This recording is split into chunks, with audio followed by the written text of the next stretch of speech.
I've never seen anybody send a letter like that in previous cases, stating there's a cadaver, as he described it, and at a certain location. And because he's more or less given himself up, whoever sends that letter, you know, it's just a very, very strange thing. That's her address. Block letters if somebody's hiding their signature, and they spell Beverly wrong.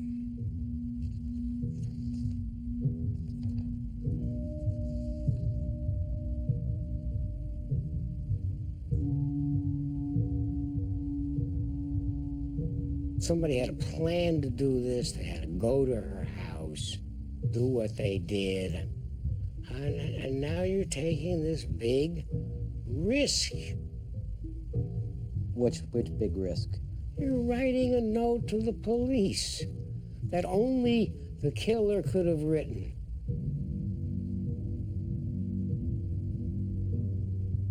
I mean, the police went on and on about how cadavers are wrong. You know, most people would say cadavers have body. And they would conclude that that meant that the person had something to do with medical or ambulance services, somebody who was involved in that and would know and use the word cadaver for a body.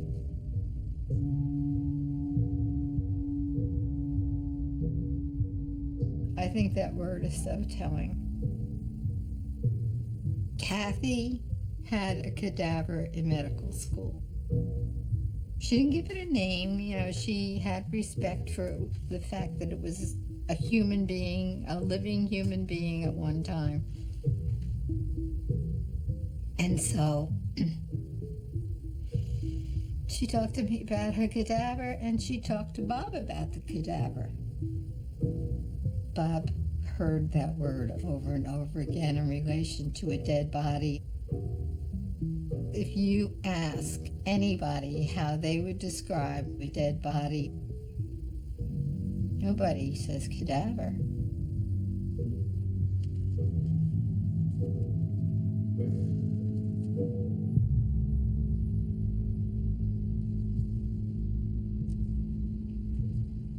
This was a letter that Bob sent to Susan Berman. Yeah, the Wall Street. Look at the rest of that letter. Oh, Jesus. Beverly.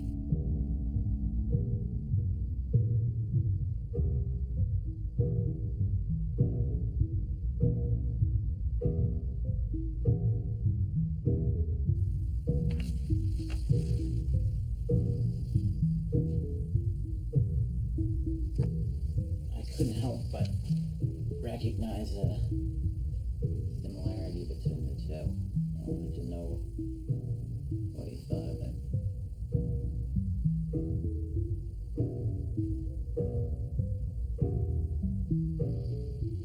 I don't know enough about handwriting to be anything other than dangerous, but I see similarities and I see differences.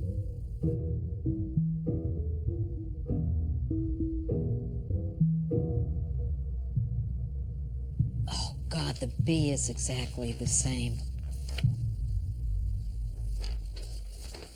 Son of a bitch.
So are you gonna record our conversation now? Yeah. What, are you figuring it out or are you done? No, it's recording. Right? That's when it goes into digital. See that? Yeah. How do we make sure that we accomplish our goals? Number one, get justice, such as we can get in this case. So we don't want to interfere with anything that the police could do. We don't want to interfere with anything that'll continue to get us more evidence or any of that. Bob, second interview. It's very possible that he goes into the interview feeling one way, and he comes out of the interview feeling a totally different way. Whether we use it or not, I would love to do the handwriting exam thing that we were talking about.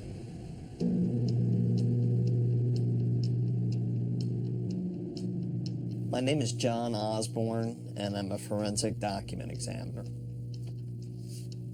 That's the envelope that was received by the Beverly Hills Police Department shortly after Susan Berman was murdered. Inside that envelope was this note, Susan Berman's address, 1527 Benedict Canyon, word cadaver. What I'm immediately looking at is letter forms which appear more than once. So for instance, you have 1, 2, 3 capital letters N. That was a letter that he wrote to Susan Berman in its original envelope.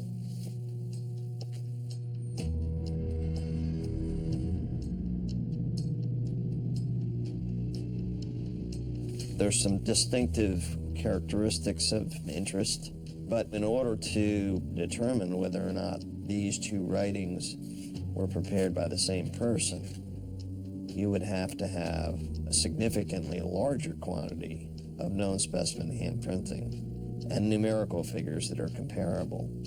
Not necessarily the same words or names, not necessarily in the same order, but the same individual letters. All right, so what do we have documents-wise? How many documents do we have? About 40? No, that's a lot.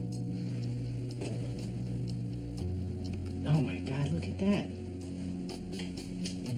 A lease application where Bob says his job is a chief botanist. This is good. There's a ton of them. They're very similar all.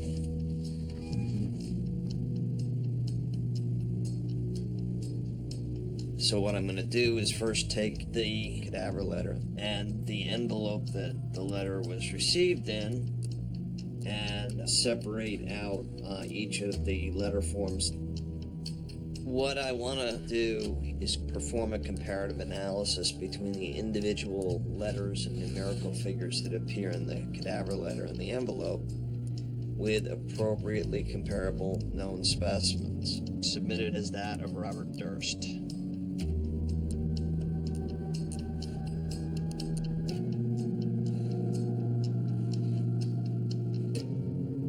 The N's, the more distinctive characteristic. Let's take a look at this one right here among our questioned items, and this one right here. I mean, I would say they're pretty bang on. These particular characteristics are unique to one person and only one person.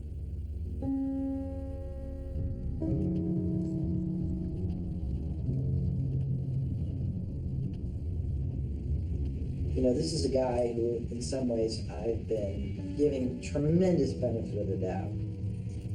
You know, not just in terms of the kinds of questions I ask him, but in terms of my emotional connection to him. You know, I like the guy. The shift for me, post-LA, and, you know, with everything that we've learned in the meantime, is big, and yet it's not, it can't be evidenced in my relationship with him. I can't be any different.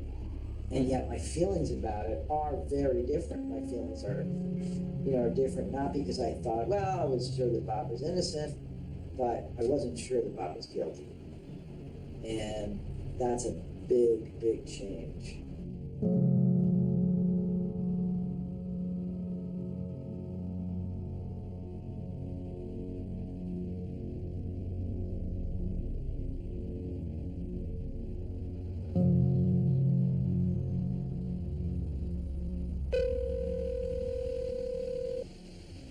Your call has been forwarded to an automatic voice message system.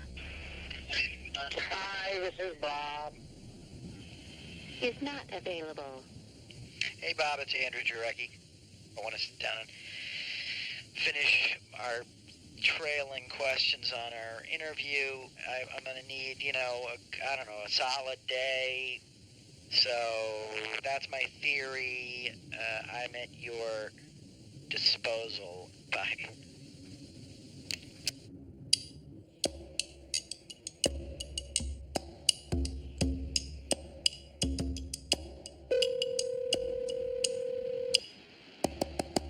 Hello. Hey, it's Jarecki. Hey, Andrew, it's Bob. Hi. So I am on my way to Madrid on Friday, and I'll be back in a week. All right. I don't think we're talking about something very extensive. We're here, and come over anytime. Yeah, I'd rather go to Madrid and come back. Sounds good. Have a good time in Madrid. Thanks a lot. Bye-bye. Do we know where he is in Spain?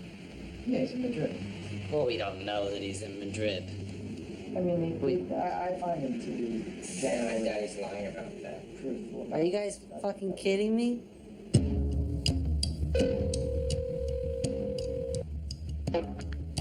Hey, it's Jarecki. I was wondering if maybe that was Jarecki. Anyway, I am happily here in Spain, and I'm getting back to New York on the 31st, and I'm happy to meet with you at your convenience for next Friday. Great. Talk to you soon. Bye-bye. Oh, you'll love this. You'll love this. Dad told Bob that we had contacted him. So Bob said, okay, fine, you can talk to them, but don't tell them that I'm in LA. I told them I was in Barcelona. Wow.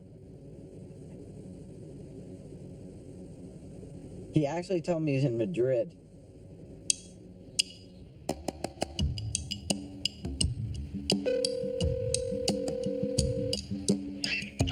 Hi, this is Bob.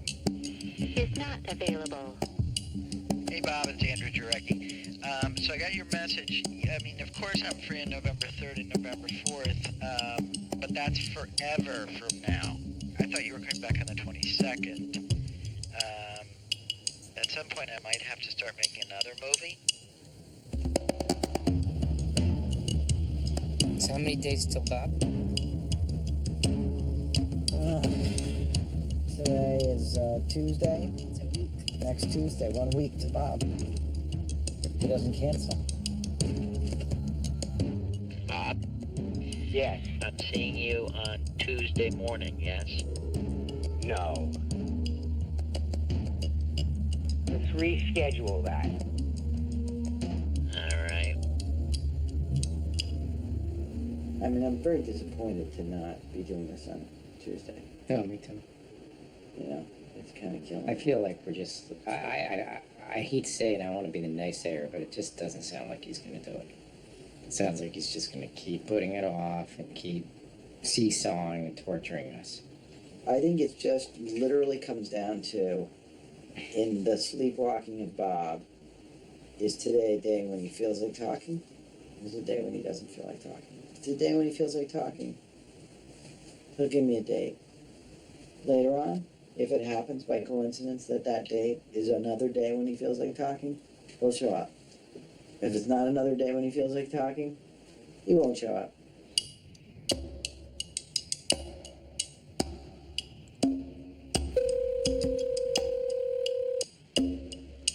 Hello. Jarecki. Hey, Andrew, how are you? I am given some thought to what you were planning on doing, or what I think you're planning on doing, and it increasingly makes less and less sense to me.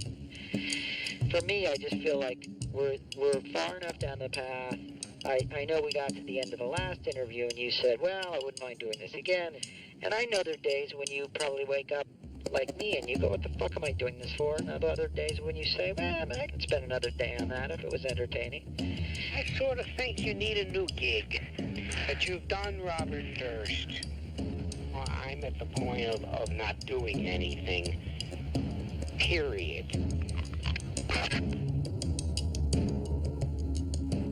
So Bob basically is off the map. Yeah, which is why I don't think he's like necessarily freaked out about us, unless he's actually found something out.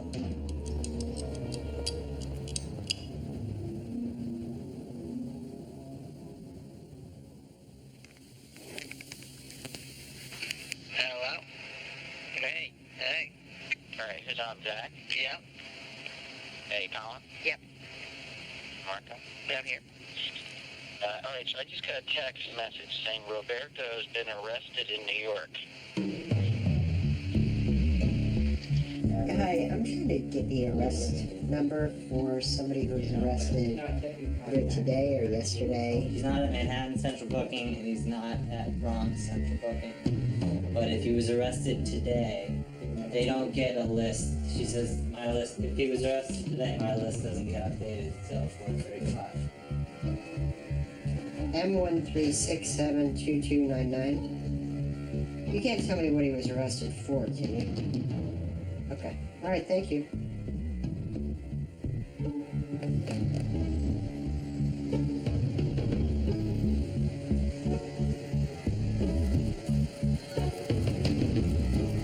In court, they said Doug had put an order of protection on Bob after, that day we shot in Times Square.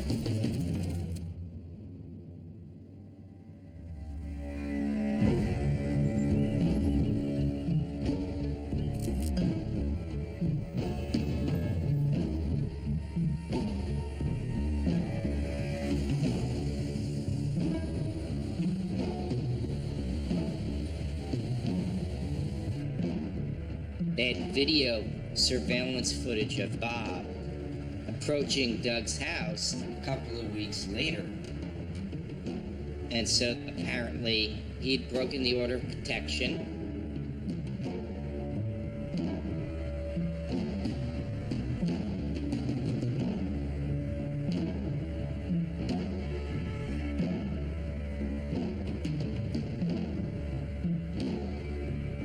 So they went and they arrested Bob, and they had a bail hearing. He got $5,000 bail.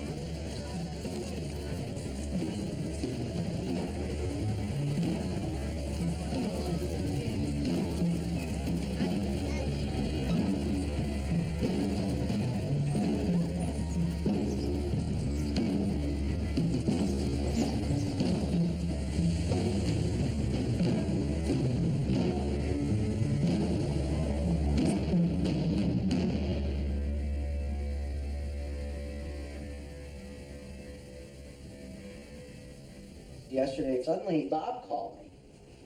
So then he sends me this message this morning. Left you a lengthy voicemail and I ain't heard anything. Hope you not dead. Otherwise, please contact Bob. Let's hear it. Next message.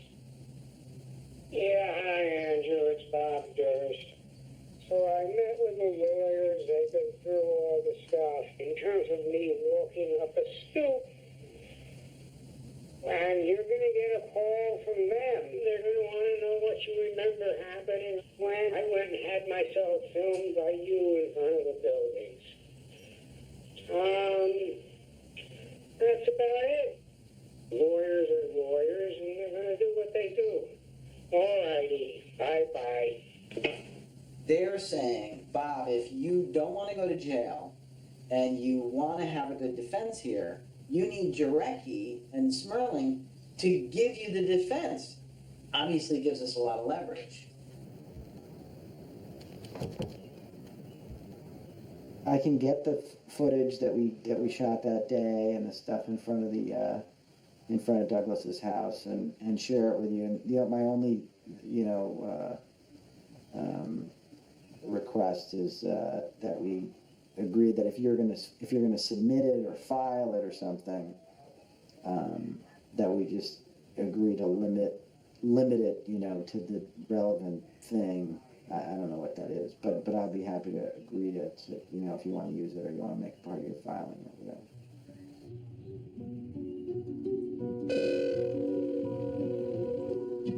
Hello? Jarecki. Hey, Andrew, how are you? I actually have a list of things, and I forgot some of them. I am ready to be filmed if you're still interested in doing that. I am, of course. If it happens this weekend, how are we approaching it? We want to start with softball questions. A trip down memory lane, we want to bring them to that place, that time. So we have a little pile of stuff. Here's a photograph of you with Susan. You remember when that was taken? Now we give them just the letter that's in the envelope. You take it out of the envelope. Don't let them see the envelope. Take it out of the envelope, hand it to them. Susie, now and again I think about old times. Good luck, Bobby. This was in Susan's personal effects. So this is a letter to Susan. Why was this letter so short? When did you have an office at 67 Wall Street? And you put the envelope. Here's the envelope that came in. And now he looks at the envelope and he's like, how is he going to back out of that?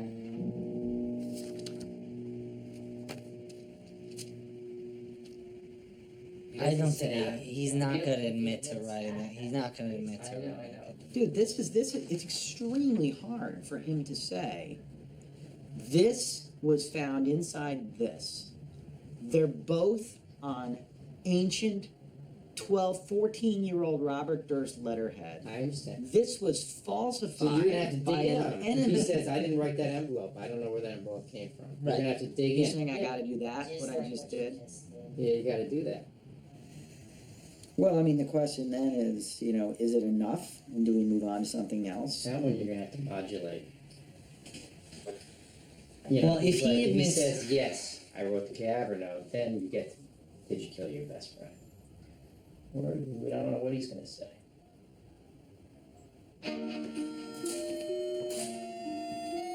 Did you carry this with you, I guess, is the question. Yeah, no, I think that's if he'll talk about that. That's not bad. Why were you carrying it? Is a better. I think that if I were sitting in the hot seat, that's a hard one to explain. I don't have to go into the letterhead question on this, right? I could use the letterhead question here. The problem is that That's what you got to do. He may see. No, he'll be focusing on the letter. well, I don't know, There's a because good chance, and it'll take his mind off. yeah, but it gives him a lot of time if he's scanning, and he's a smart fucker. Gives him a lot of time to look down there and be like, oh, they're going there. How about being more affirmative about it, saying, obviously, to anybody who's looks at these two addresses written this way, they're going to think they're written by the same person. That the person wrote this envelope. Is that better than when I look at this, it seems to me I that think that's always best. when I look at these two things, it looks to me. Can I just like, say when Mark and I look at these two things, or when Zach looks at these two things?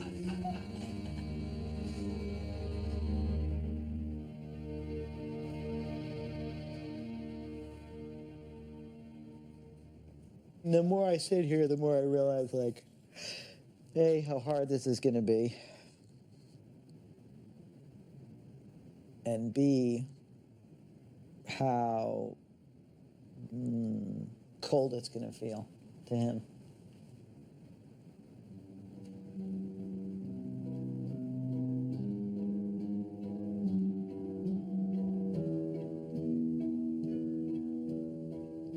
There's not a doubt in my mind that Bob Durst has killed at least 3 people. I believe that he killed his first wife. I think Susan Berman had fallen on hard times. I think when she made the statement that the New York detectives were going to go talk to her, that sealed her fate. I think whoever killed her assassinated her, and I think it was Bob Durst. There's no doubt in my mind that he killed Morris Black because he admitted to it. He also dismembered him. I think he is being unfairly accused of these. I know that he is innocent of the charges in Galveston, but I feel like he is being unfairly accused on these other events. The disappearance of Kathy in New York and the death of Susan Berman. You know, I've said before that I think Bob Durst may be the unluckiest man in the world.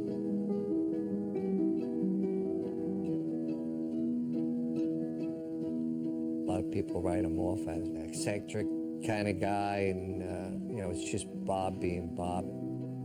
It would be cute if Bob being Bob didn't result in 3 people being dead. Bobby's best friend, Bobby's wife, Bobby's neighbor. You know, there's not very often they say, you know, a lot of smoke doesn't necessarily mean fire, but I think there's a lot of smoke here. He seems to be at the wrong place at the wrong time very often.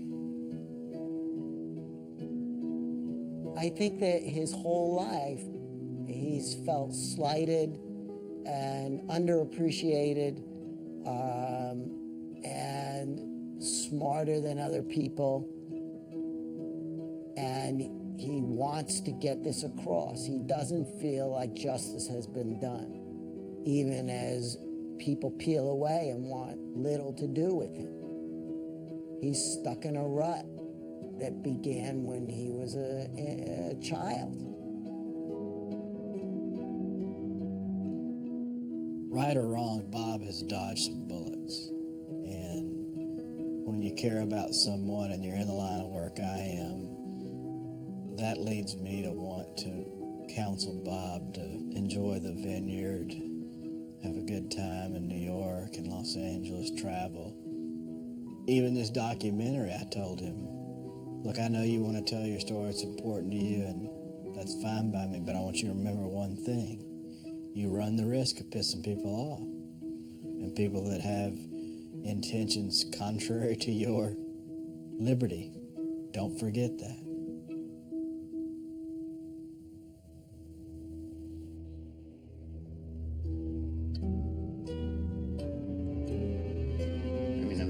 I'm very nervous about it.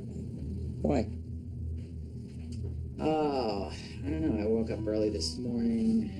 You know, I've spent a lot of time on the phone with him, a lot of time talking to him.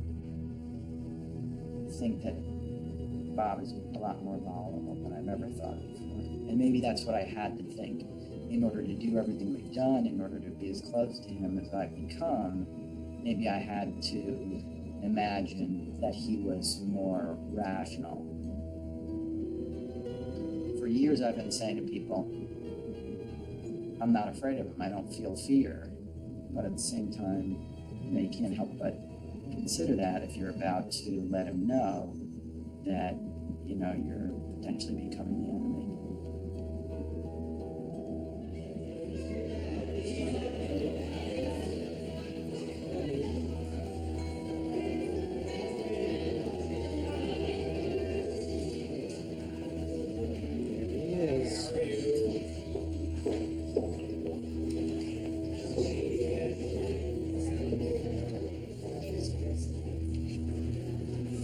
Bob, what are you doing? Nice to see you again. Let's go upstairs.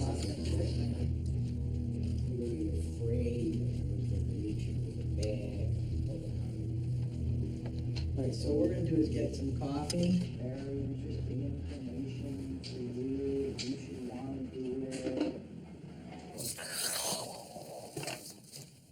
Excuse me. So I want to ask you about a bunch of photographs and stuff. Some of it's all stuff. Some of it's stuff you've seen before. Some of it I got from you. But That's for us me and my yellow horse. We're in Central Park. This one is you and Kathy. Could this be at her mother's house? Might be in Vermont. I still have the long bangs type. What was it? Viking something or other hair.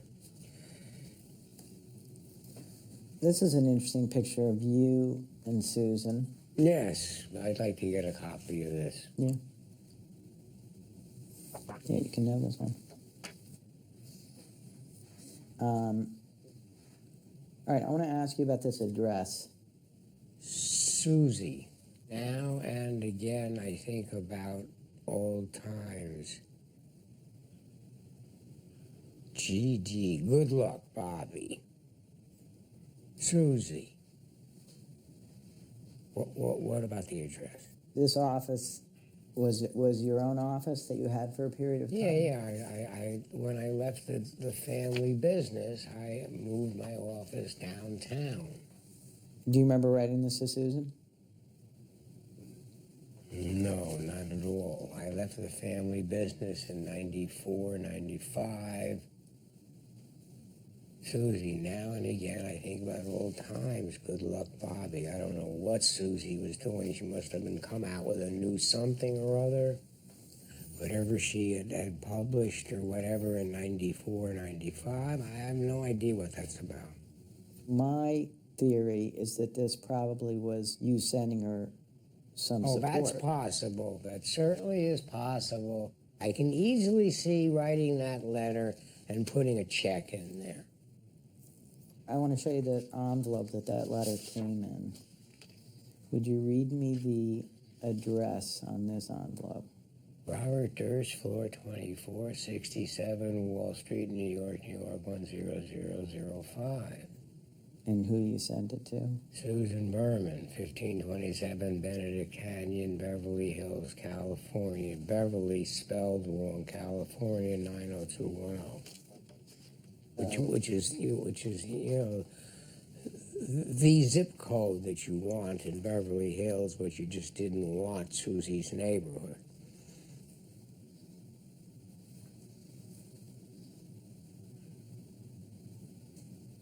So obviously I want to ask you about the cadaver note, the famous cadaver note.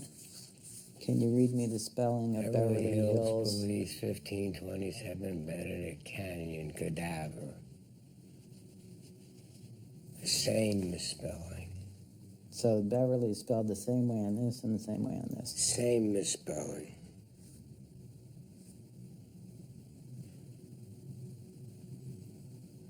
What does that say to you? Well, I mean, the writing looks similar and the spelling is the same, so I can see the conclusion the cops would draw. Or the writing exemplar person would conclude they were both written by the same person. And I think this is a comparison of the two, right? Which is very similar. So I guess the question is, did you write the cadaver note? No, I didn't write the cadaver note. So you wrote this, but you didn't write this?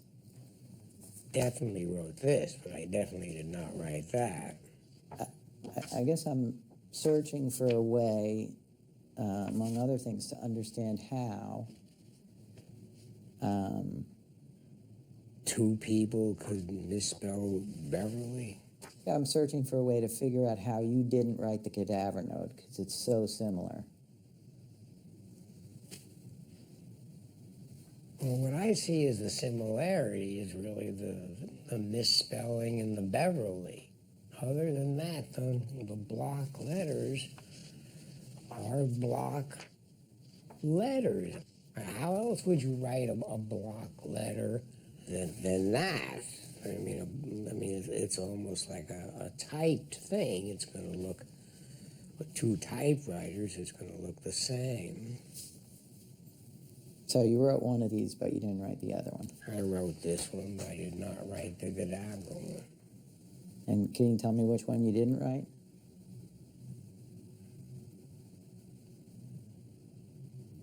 No.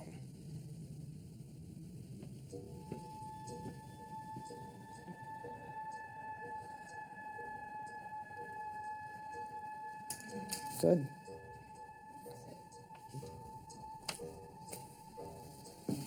Thank you very much. Well, thank you very much. And it's 4:05. Perfect timing. Can I have this, or are you going to send me? I want you to have it. Thank you. Do we have Bob's bag nearby? You want to take one of these sandwiches, Bob? Yeah, but we can wrap one up in an actual napkin. Sandwich. What are we going to do with them?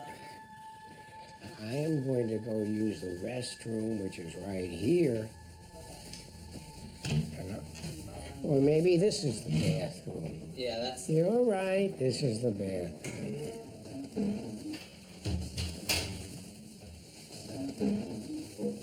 There it is. Your cord.